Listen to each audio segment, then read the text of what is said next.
Хитрый, жадный, в меру упитанный, но состоятельный. За это и взяли в балет. В столичном театре Мусы-Джалиля премьера. Это «Анюта» по рассказам Антона Чехова. В Казани спектакль вернули на сцену спустя 23 года. Что получилось, сегодня приехал посмотреть и сам балетмейстер Владимир Васильев. Присоединилась к зрителям и наш корреспондент Маргарита Петрова. Вот так Шопена сегодня в Казани для журналистов и начался балет на музыку Валерия Гаврилина. Легенда хореографии Владимир Васильев показал, что рисовать умеет не только телом, но и кистью. Еще мастер рассказал, что снова на сцену пока не хочет, а таланты ценит за полутона и загадки. Вот и Чехова любит за это. Кстати, как хореограф говорит, он не зверь и перемен не боится, но... Всегда сравниваешь не бывает без сравнения. Перед глазами стоят определенные образы, с которыми ты сравниваешь артиста. Образы для Анюты Васильев выписал сам 29 лет назад. Сам же и танцевал отца Петра Леонтьевича. До его Анюты балетов по Чехову мир не знал. Удивительно и другое. Сначала балет был телефильмом, и только потом, по многочисленным просьбам, спектаклем. Кстати, быть просто хорошим танцовщиком здесь мало.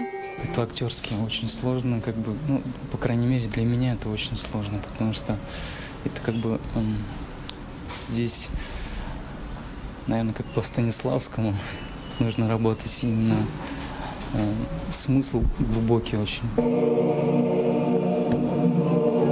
С первых же аккордов на душе неспокойно, тревожно. Балет открывает сцена прощания на века. Дальше осень и щемящая тоска. Такая чеховская, говорят в театре. Каждая музыкальная фраза точно по тексту классика. Что интересно, Валерий Гаврилин музыку к балету «Анюта» не писал. Хореограф и либретист собрали как пазл из разных произведений композитора. А началось все с вальса. Вот с этого.